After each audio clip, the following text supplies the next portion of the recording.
दोस्तों JKSSB JKP constable की जो री एग्ज़ाम की डिमांड है, कैंडिडेट्स बहुत ज़्यादा कर रहे हैं और हर तरफ ये बच्चे सोशल मीडिया पे अलग-अलग हैंडल्स पे अलग-अलग अकाउंट्स के ज़रिए से ट्विटर पे ये ट्रेंड चलाने की कोशिश कर रहे हैं कि जेकेपी कांस्टेबल का जो जो पेपर हुआ है उसका री एग्ज़ाम होना चाहिए।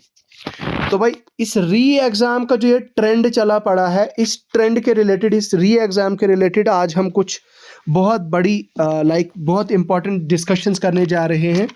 आपसे रिक्वेस्ट है कि आप इस वीडियो को एंड तक देखें और मज़ीद ये कि अगर आप इस चैनल पे पहली बार आए हैं तो चैनल को सब्सक्राइब करना ना भूलें। चैनल को सब्सक्राइब करें और वीडियो को लाइक करें, जितना ज़्यादा हो सकता है अपने दोस्तों के साथ शेयर करें इस वीडियो को, ठीक है। तो चलिए वीडियो की तरफ आगे बढ़ते हैं और बात करते हैं। देखिए दोस्तों, सबसे पहली बात ये कि आप हमारे टेलीग्राम का हिस्सा बन सकते हैं। टेलीग्राम चैनल का लिंक आपको वीडियो के डिस्क्रिप्शन में मिल जाएगा। आप हमारे व्हाट्सएप ग्रुप को भी ज्वाइन कर सकते हैं, व्हाट्सएप ग्रुप का भी आपको लिंक मिल जाएगा। सो नाउ सबसे बड़ा सवाल ये कि क्या री एग्ज़ाम होगा या नहीं। दूसरा सवाल ये कि क्या री एग्ज़ाम होना चाहिए या नहीं, ठीक है। और तीसरा सवाल ये कि क्या रिजल्ट डायरेक्टली आउट होना चाहिए, प्रोसीजर होना चाहिए या नहीं। तो इन सवालों को एक एक करके हम पहले डिस्कस करते हैं। सबसे पहले भाई यहाँ पे मैं बहुत कुछ बोलने वाला हूँ आज लिटरली मैं बहुत कुछ बोलने वाला हूँ, तो आप अपने कान खोल के सुनिएगा। जिसको बुरा लगता है उसको बुरा लगे, आई डोंट केयर, जिसको बुरा लगना होगा उसको लगे। लेकिन पहली बात तो मैं ये आपसे पूछना चाहता हूँ, भाई ये कौन लोग हैं, ये री एग्ज़ाम वाले कौन लोग हैं, कहाँ से आ रहे हैं, मुझे बताओ ज़रा, कहाँ से आ रहे हैं। एक बात की मुझे समझ नहीं आ रही है कि भाई अगर मान लो टेलीकम्युनिकेशन में मान लो स्कैम की एलिगेशंस है। भाई अभी स्कैम मतलब प्रूव नहीं हुआ है, अभी स्कैम अप्रूव नहीं हुआ है कि भाई प्रूव नहीं हुआ है, इस चीज़ की प्रूफ नहीं मिली है कि भाई स्कैम सच में हुआ है। Until and unless it is proved that scam जो है वो हुआ है। और मेरे हिसाब से आपको और मुझे खुद से अपनी तरफ से ये इस तरह की बातें नहीं करनी चाहिए कि भाई स्कैम हो चुका है और हमें री एग्ज़ाम डिमांड करते हैं। भाई ये री एग्ज़ाम कहाँ से, मतलब ये कॉन्सेप्ट कहाँ से आ गया हम लोगों के पास। मतलब क्या हमें इतना ये नहीं पता, मतलब हो सकता है आप अभी जस्ट 10th पास हुए होंगे या 12th पास हुए होंगे या अपने घर से बाहर अभी जस्ट निकले होंगे।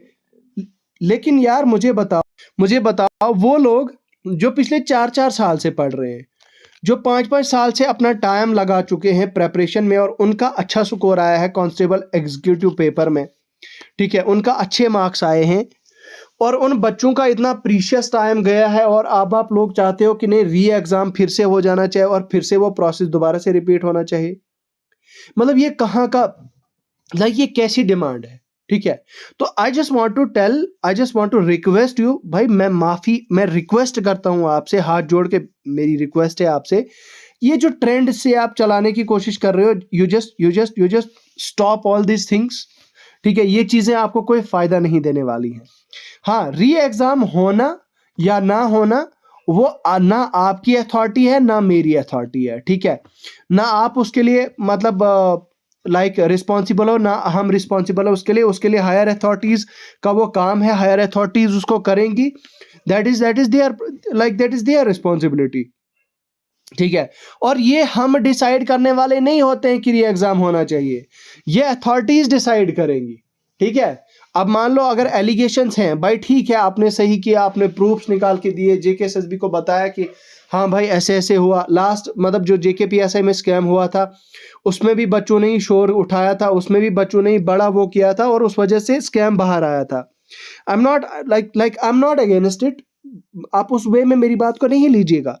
मैं इस चीज़ के अगेंस्ट नहीं हूँ कि भाई बच्चे क्यों कर रहे हैं मतलब स्कैम एक्सपोज, या नहीं I am not against it कि ये स्कैम एक्सपोज नहीं होना चाहिए।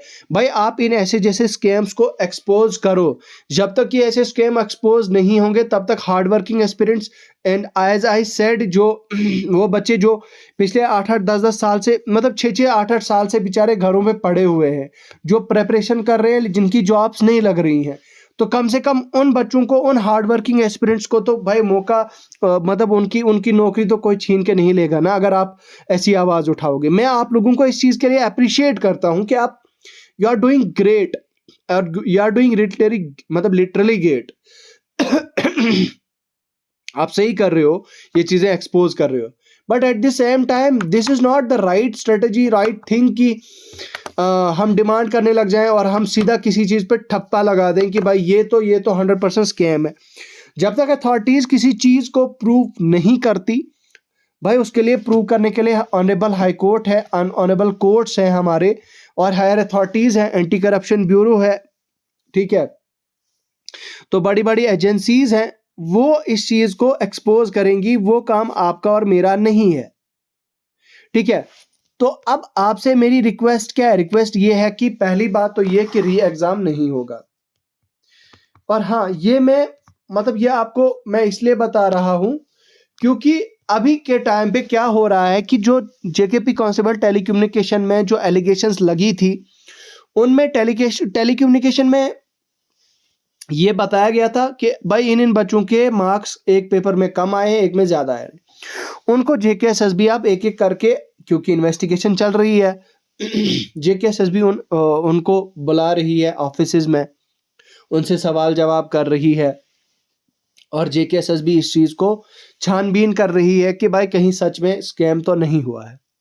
अब मान लो 2 मिनट के लिए अगर स्कैम हुआ भी होगा, अगर 2 मिनट के लिए स्कैम हुआ भी होगा, कुछ लोगों ने अगर किया होगा, तो भाई एक्शन सिर्फ उन लोगों पे होगा जिन्होंने स्कैम किया है, ठीक है।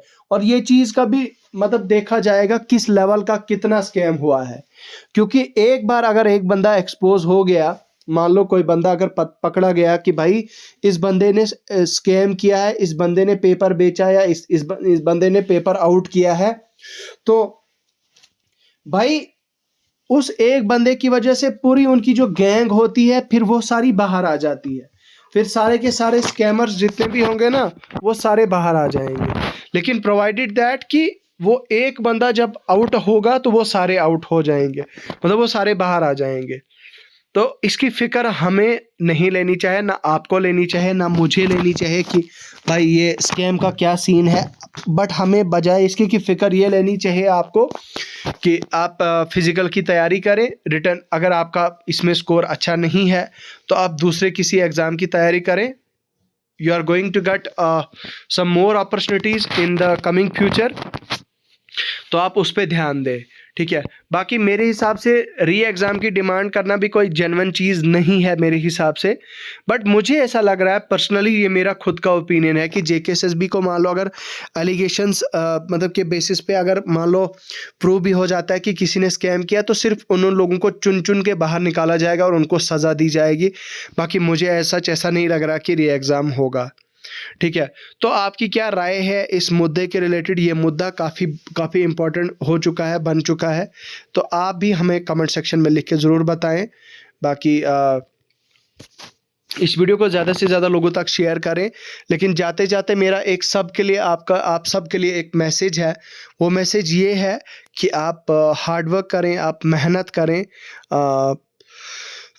You will achieve more better, you will achieve more like best in your life, ठीक है। आप सही अचीव करोगे, तो बस यही है कि मेहनत करो, हार्ड वर्क करो, डेफिनेटली आप अपनी मंजिल पे पहुंच जाओगे। और हाँ, मोस्ट इम्पॉर्टेंटली जिन लोगों का स्कोर बहुत अच्छा है जेकेपी कांस्टेबल में, वो फिज़िकल की तैयारी करें। कुछ पता नहीं होगा, बहुत जल्द और अचानक जेकेएसएसबी फिज़िकल की डेट्स को नोटिफाई कर देगा, तो भाई आपका जो है वो फिज़िकल हो जाएगा और पता भी नहीं चलेगा, ठीक है। तो आप फिज़िकल की तैयारी करें जोशो खरोश से। बाकी अब मैं इसी तरह से अपडेट लाते रहूँगा। मैं काफ़ी इनएक्टिव हो गया था चैनल पे, तो अब एक्टिव रहूँगा, आपके साथ कनेक्टेड रहूँगा। तो चलिए अभी के लिए फ़िलहाल इतना ही है। खुदा हाफिज़।